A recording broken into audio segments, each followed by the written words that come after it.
Welcome to Animated Animators. My name is Nate Thomas, and I am joined, as always, by Nick Arbiter. We are a couple of animators. I work at Bungie. Nick works at PlayStation. Today, very, very special. We have an actual topic. It's not just us riffing. And that is, well, we have a couple of things, but the first off, we're going to talk about GDC. And then after that, I want to talk a little bit about that Metahuman video that came out. And I'm going to grill Nick on that. And then, yeah, I'll probably just play 20 questions with Nick, or, we'll take callers. We don't have the ability to take callers yet. We have My the mom ability. loves the podcast. Oh, yeah. Nice. What would you say animation? What do you do? Do you work? You do the films, don't you? That's the questions, I guess. That's when you're just like, I love you too, Mom. Yeah. And thankfully, having worked on something like early on, getting to work on Mortal Kombat 11 and Fortnite, that's one of those things that even your parents know what that is. Do they probably hate it? Yes, but at least they can be like, yes, Fortnite, and they can tell that to other people. Instead of having to be like, yeah, I think he does. It's just something with the games. I don't know. Maybe it's on the phone. Yes, I make Candy Crush. That's but yeah, so the first topic we have, like I said, is about GDC, which is the Game Developers Conference. I'm going to read something here because I want to make sure I get my actual. I'm just like, oh yeah, it's a conference for game developers, which it is, but I want to go a little bit more in depth than that. It's an annual professional conference for video game developers and industry professionals. The conference features various activities such as lectures, panels, tutorials, roundtable discussions that cover various aspects of game development, including programming, design, audio, production, business, and visual arts.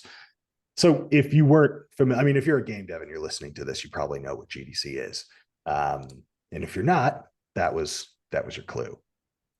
It's not one of those things that you have to do as a beginner in the industry, but a lot of people feel that it is. Sorry, Nick, go ahead. I was going to say, did that description even say what GDC stood for? Game Developers Conference. Oh, yeah. It did. I really hope it did. Play that back and we'll find out. It's a highly produced show here. Right. We're professionals at all times. But it's basically the thesis of that was that a lot of people were saying, look, you don't have to spend $3,000 to go to this thing, but I understand why a lot of people do. There's that opportunity for networking. There's, meeting other people, not even to professionally network, but just getting to meet other developers. But if you're looking for that first role, I think that there's that sometimes that feeling that you're missing out because you're not going to this thing. And I've never, a disclaimer, I absolutely want to go to one of these things at some point in the future. I don't want people to think that I'm undercutting I know people who have spoken at these things or have panels. It sounds awesome. But I think that the biggest misconception I have is that if you're new, you don't have to do this thing, and it costs thousands of dollars for a ticket potentially. And when you factor in airfare and hotels and stuff like that, I can't imagine spend that $5,000 on yourself, spend that on a mentorship or licenses for programs, or almost any, a new desk, a better chair. I did. I if you're that early on, you're it's not going to be the networking that gets you your job. It's going to be the product that you put out. So again, this isn't something I saw all over Twitter that people are saying I have to go to GDC. It just seems like an easy mistake that people could make. You know what I mean? Yeah. And I agree. I have never gone to GDC. I have absolutely nothing against it other than the cost to get there. Yeah. Well, all right. In my specific predicament, I also have an issue with getting on an airplane right now. But right. I've even when I was, well, I can't say even when I was starting out, but nowadays I don't feel like it's necessary. In the beginning, Nate, have you been to any of the conferences like SIGGRAPH or CTN or anything? No, I'm a complete fraud. I've never. I'm not calling you out. No. The only animation conference that I've been to is CTN, the Creative Talent Network Yeah. Expo. I believe that's. Cartoon I think I Network. got it right. Yes, I'm Yeah, familiar with Cartoon Network. it. That one is pretty much in Burbank every year. Oh, I've also been to Lightbox. I completely forgot about Lightbox. That's a thing too. Both of those are much more geared specifically towards animation and not just like where GDC is very much like game development as a whole. Right. For me, when I was starting out, specifically, when I did extra animation classes through Animation Mentor, and the year that quote unquote would have been my final year or a term of Animation Mentor, a bunch of us that we were all friends at this point, we'd done like 3 or 4 classes together. Right. We were all like, we're gonna go to CTN, A, because it's going to be like a conference all about animation, but B, to meet each other in person for the first time. Obviously, well before pandemic. But that was a big reason for me going then, was to, at that point, and I didn't have a job in the industry at that point. It was 50% to meet people that quote unquote are going to be my friends and colleagues, you know, small industry, we're all going to be bouncing around, non-zero chance we'll work together, you know. Right. But then the other side of it too was, at that point I thought potentially I could get like a first job kind of thing, or at the very least I would go show my reel to people at studios, and get feedback on it. So it was one of those things where it's like, I didn't feel like it was a requirement to go for my career. It never felt like it was something that was going to hurt my career by going, you know, unless I just shat the bed and I somehow completely made it so that I couldn't get into a certain studio because I spilled coffee on one of the recruiters. I don't know. Barring that happening, like, I was like, this isn't going to hurt. Worst case scenario, I'm not going to get a job, which is right where I was before going. We're already there. And best case scenario, I'm going to get feedback and know exactly what I need to do before I do the next round of showing it off, showing my reel to places. So that was my main reason for going. When I was first starting out. Well, it's super. I completely understand that, wanting to connect with your peers, not necessarily in a looking for a job. I mean, that's something you might do with like recruiters who are there, or showing your reel to people, but just trying to connect with other, in our case, animators who are at these types of events, because they're people who share your interests. Like, I definitely don't want to discourage people from doing something like that. But again, if you have the option to go to something like CTN or, you know, Lightbox, I don't know what the ticket prices were for that, but you don't have to fly to San Francisco. Yeah, I think they were cheaper than GDC. One other thing that I used to do when I graduated Full Sail was to go to they had these alumni events that were also sort of like, there was kind of networking where you would go to like some hotel conference room or something like that. They would set them up in different cities, and they would have recruiters there from various companies. And they were, look, it's something. It's better than just kind of having nothing going on. I think the issue is that you get there. I overdressed. I was in a suit, which I was in like a black suit with a red tie. Like, it was, I don't know what I was doing, but real, you know, animator attire is what you're saying. Yeah, I could have shown up in a t-shirt and jeans and absolutely been better off than wearing a suit. I look so serious. I just graduated, you know, with a business degree, and I'd never been in this industry before, and I thought that's what I needed to do to like set myself apart. And you do this thing, everyone's everyone's there. Everyone's either dressed up or just like stressed, and they're carrying around their laptops to like desperately show they're packed these rooms, and this person's looking at a reel and then saying something, and then a computer gets handed to the next person, and then they're saying something, and it can feel a little bit discouraging. And I think that one of the good things that's come out of this pandemic has been when people are able to communicate online a little bit more openly about their like showing off their reel, getting feedback. It's more remote friendly. So you don't Mhm. necessarily have to go to these sort of events. But that's all to say, we haven't really talked about this aspect of it, that these events aren't just networking or meeting with your friends. There's like a lot of incredible talks that happen Mhm. during these things. And if you are someone who is like, it's your current game dev and you're going there to learn something, or your company sends you there to attend a few of these things or to give a presentation, Mhm. completely valid reasons for going if you can, if you're in that spot to afford it. Yeah. There's some really, really cool stuff that happen. I am a little bit, but I mean, know that some of the talks, most of the talks come out on like the GDC vault, like 2 or 3 months after it happens.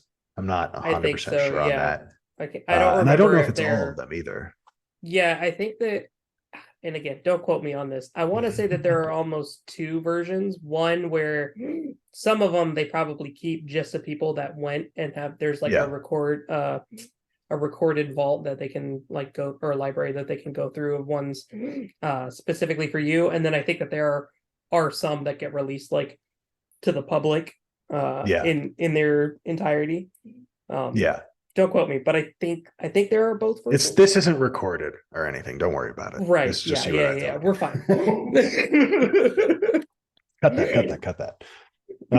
That's what this on the It's Always Sunny like recap podcast. It's all the cut that, cut that, cut that. So now we're stealing that. Yeah, but there's like some incredible stuff that was being shown off, and inevitably these things, if they're cool enough, they don't get bypassed. Oh yeah, what you got? Sorry, I just had No, a random thought. Literally didn't have this when we were prepping for this whatsoever. we don't prep. Um, We never prep. yeah, that's a lie. Yeah, we don't prep anything. Go ahead.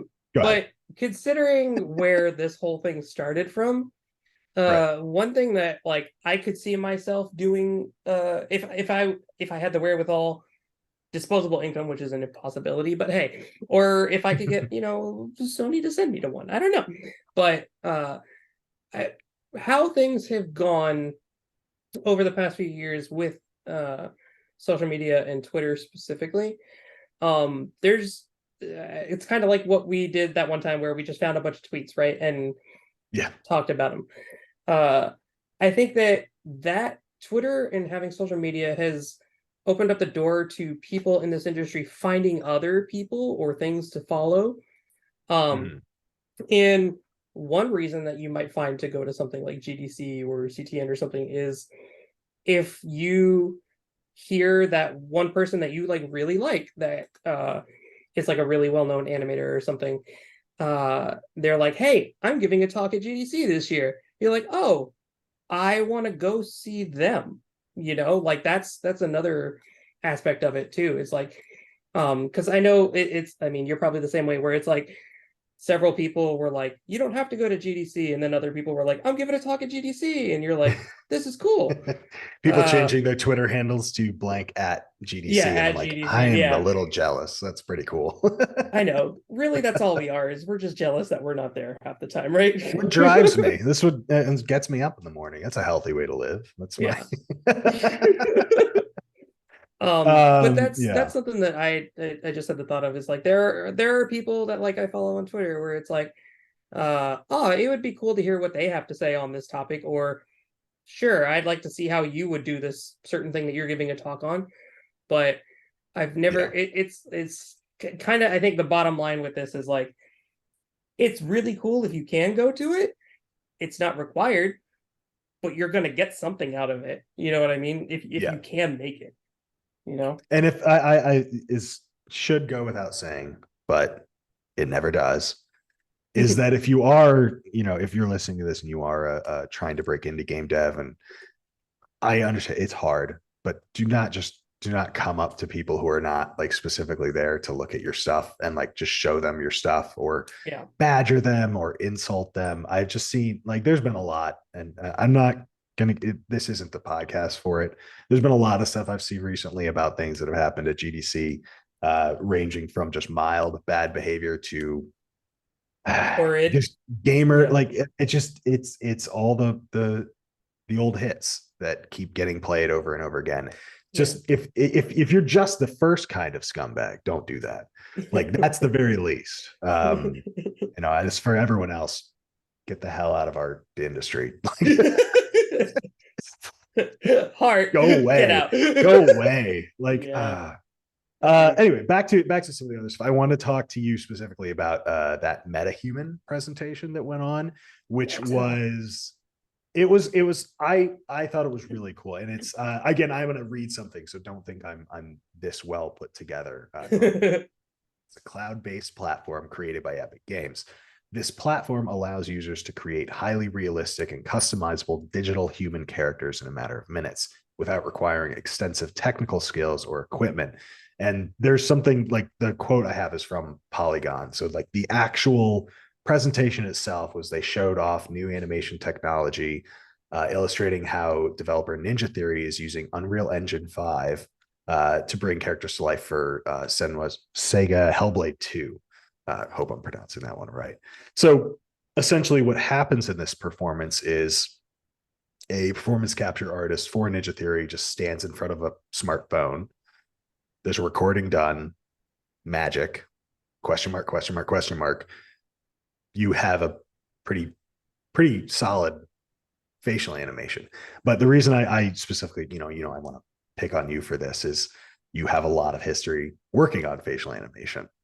So A what'd you lot. think? A What'd lot. you think?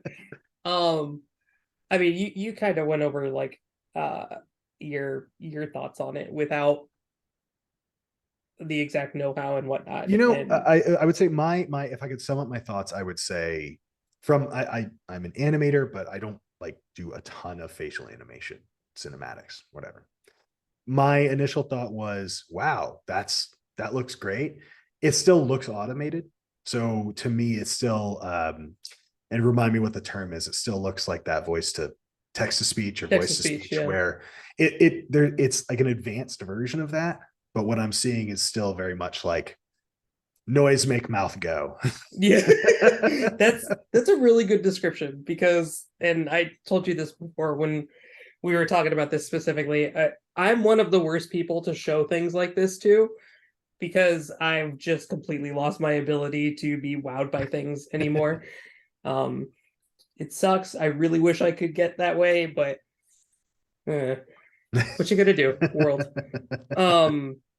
My initial thoughts, are not honestly dissimilar to yours, to be completely fair. Like, it feels like the end result of the capture itself feels like a good blocking pass, which is, I'm not saying that's a bad thing at all, because when you looking at just the demo as it was presented, right?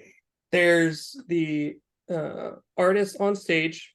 She records like a 30-second thing directly on, I think it was an iPhone that they were using specifically. And then within a 5-minute period, they have that recording put onto a 3D rig in Engine, which time-wise, awesome.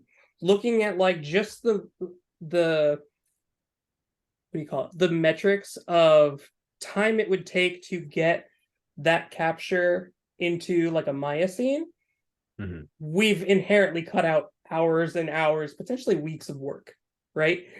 I was going to ask you what if you had a rough idea, like how long does that take right now? If it's there's how many like days of I couldn't give you an exact number because complete honesty, I don't know about some of the stuff even still that goes into the pipeline between the capture shoots to when I get it in a Maya scene in front of me. Right. So to be completely honest, I couldn't even tell you, but with certainty. But I know for sure it would be days worth of work. Like, Yeah. it has to be, considering just the glimpses behind the curtain that I've seen. It has to be days worth of work, which, if you're looking at it from a company's standpoint, that's money. So inherently something like this would actually save time and money and man hours, like you were saying. Looking at it from another perspective, if you are the director of the actors or the shoots, like for that day, Because basically it's a mocap shoot, right? Like this is like just really good mocap for face, essentially, right? Um, Yeah. it gives you the ability to play around more with the actor and actresses on stage and see what it might look like in engine faster, which is another benefit, and also again saves time and money. Um, the looking at it in terms of animation specifically, and this is the gist of what I took away from it essentially Mhm. is if that end result was given to me when I get launched on a shot, I'm I'm starting in splines and polish, right? Like my blocking's there. I can my job is now make it look good, like make it look like a human saying it and not a robot. Because Right. it's really cool at first, but then like as soon as you start looking at it, it's like you said, like you watch it a couple times. All right, this feels really robotic. Mhm. There's fleshiness just isn't there. What were you saying before? It's like one of those like open mouth, open close. Like it kind of feels like Yeah, where that with a the little bit speech more. drives just two keys, like open and Right. closed. Yeah. And it looks and there's a lot of things where you're looking at it, and in my mind, when you get into animation, even if it's realistic animation, it should get plussed in some way, right? Like you are embellishing reality. Yeah. That's why you do animation, right? Like even on one for one uh characters in a game, like where you look at the character. When I say one for one, I mean like you look at the character, you're like, oh, that's, I don't know, Sam Witwer. Like that, you just like, it's one of those things where it's like you can see the actor because they modeled that actor as the character in game. That's the guy who voiced Maul, right? In the Clone Wars. Oh, I I'm have no idea. almost Maybe, positive. Oh, maybe. you know what? Our fact checking team, me, will look this up right now. Sam Witwer. I'm almost positive. Yes. If you're listening to this, he's that guy who screams Kenobi very, very, very intensely in a recording session. This is super relevant to the podcast. But if they had his facial capture, it would have been even better. But I guess that's film and So TV. if you, I'll say this, Nate, if you were unaware, the girl that they had on stage is the one for one character for the Hellblade series, which Right. is awesome. And Kate, my fiance, was telling me the other day, apparently she was not an actress before this. Like she just kind of Oh, came that's in and cool. just did it, and they were like, "Yeah, you," which I phenomenal. love it. Like she's I awesome. She's love it. great. Um, I yeah, like looking at what you give me, like I would rather. It's again, it's how I feel about mocap in general, where Mhm. mocap is blocking in any way, shape, or form. Like it needs cleanup, it needs plussing. Nothing that we see IRL translates perfectly into 3D. It just doesn't. That's why Yeah. when you're shooting reference of yourself for a character's action, you block it out, or you pose it how you did it, and you do the timing to your reference, and then you're like, all right, this don't look right. And then you start moving keys around, you start changing the weight because the character is different. It's that But it gives exact you a same starting thing. point.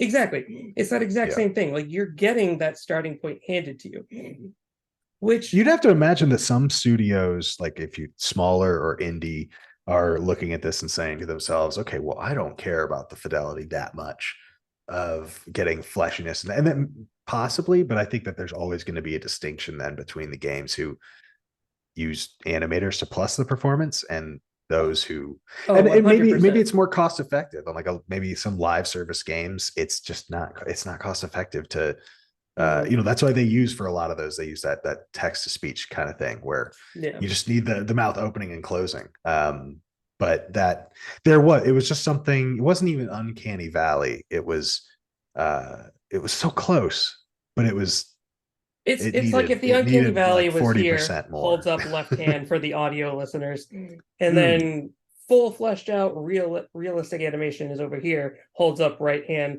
at X distance away. Like this one, it is somewhere between general like Uncanny Valley, like full Uncanny Valley, and like good animation. But Yeah.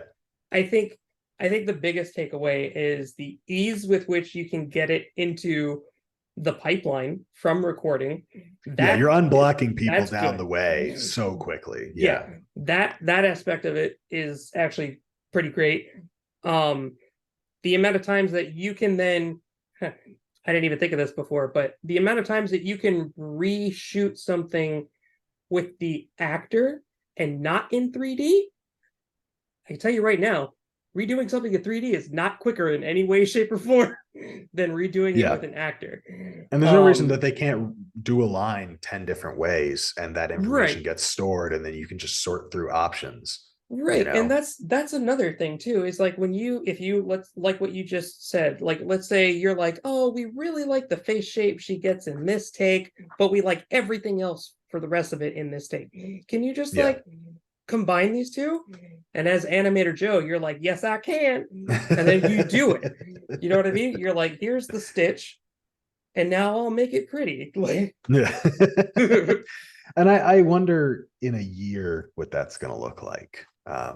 If that's going to be something where people start getting antsy about their jobs. But I think there's always going to be need for people who know how to use whatever the new technology yeah. is. Like it's Well, just, so do we have people who know how to use it? No. Well, then guess what you're learning. well, on in that regard, this only works with their setup. You know what I mean? Like it's their rig. Right. Yeah, it's Metahuman, which that's that. I think it's that type of rig, which when if you watch the demo, you see it's like the GUI with the controls moving, and they talk about applying it directly to that. And then Right. later on in the demo, you see the same recording played out over several different characters.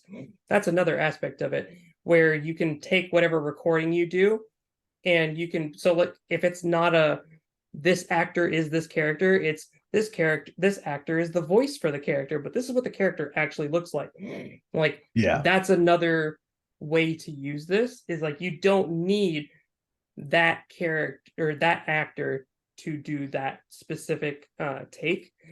But on the flip side, all of this only works with this specific rig setup and Unreal and whatnot. So like Right. if you're not using Unreal, none of this would work for you. If your character is set up using is built using a different rig, not to say that it won't change in the future, but as it looks, the current version, as this is still like the first iteration of it, is probably only usable with the Metahuman rig, which is fine. It's it's their thing. Like I'm not mad at that. Like you're proprietary, you did it. But at that point, it comes down to, okay, you would have to make it as the company, you would have to then decide if ahead of time, if you wanted to use this, you'd have to then make sure, okay, we have to go to X place to get a rig built this way that we can use Metahuman with. You know what I mean? Like and granted, knock on wood, like this is all fully my understanding. I haven't done the nitty-gritty research into it, specifically into Metahuman and how it works. I just know from previous experience that's like pretty sure that's what the rig style is called, or that rig itself is called. And the demo itself, I guess I should elaborate. If you look at the thumbnail, it says Metahuman Tech Demo, but the tool itself, I believe, is Metahuman Animator. So this is like Animator itself is kind of what we're talking about. Metahuman is the rig setup, but Animator is this new technology, which is super cool. Don't get me wrong. I'm not worried about my job by any means. Don't worry. It's not gonna take our jobs. Like we said, it looks unfinished, but it's a better starting place than nothing. Yes. Better than nothing, Metahuman. You can thank us. Wow, when you put it that way, it sounds horrible. I really hope I don't clip this out of context and post it on YouTube right? Shorts. We have just about a couple minutes left, but I have one thing that I want to get into. This is not something that we talked about before, so I'm surprising you with it. Ooh, let's go. Recently on Twitter, like very, very recently, this last week, as of shooting this or recording this, there's one of those, game devs I think are especially susceptible on Twitter to participating in trends. Like, and you know what? Usually it's fun. Like, get to post your latest reel. It's portfolio day, 14 days a year. Yeah. It's, or like sometimes it's really fun ones, like, what's a picture from your camera roll without you in it? I think was one I saw today or yesterday or something. It's just a fun way of communicating with your peers. This one, however, it was hashtag what a game dev looks like. Hmm. And I think it's very, you really want to participate. You want to participate with all your, everyone else is posting a picture and I got to post a selfie. And if you're just some white dude, this ain't for you. Guess what? That's what everyone already thinks game devs look like. they they I they are mean, picturing my beard's trim, but it's a neck beard. Like that's what like, and the whole point of it, I think, at least in my opinion, was to show like game devs look like anything, right? That's like the right. optimistic, and not to say like if you're listening to this and you just, I don't want you to feel like I'm not trying to make you feel bad about it or anything. It's just, I think that sometimes we need to take a look at what these trends are for and like why is it really happening? Like look at who started them, look at why they're doing them. And maybe just take a beat and be like, I don't I have to. I don't have I to could say be it. completely wrong in this assumption, but when Hmm. I saw it first starting to crop up, and I don't want to sound like a douchebag in any way, shape, or form, and I hope I don't, but like I took it as uh because when I originally started seeing them come through, it was a lot of like women or trans game developers, and I was like, this Yeah. is awesome, and the it sucks that we're in a world that we have to do things like this to prove that anybody could do anything, because like half of the crappy kids out there are just like, oh yeah, like women can't do game dev, a trans person can't do this job, and it's like, yeah, they can. They could do it a They've been thousand doing times it for better than years. you can. Like, what are you All talking the about? things Like, that you love are made by just by made by teams these of people. people from so many backgrounds. Like, that's the way I think we're kind of saying the same thing. We're like, Yeah. it's about inclusivity, and I am all for it. Like, there's absolutely no reason that it should be any other way. Like, you Yeah. should just assume that everybody's a part of it, hands Yeah. down. That's a good point. And a Yeah. good way to end it because we are literally about to run out of time. Just animated animators, thank you so much for listening, and we'll see you at the next one.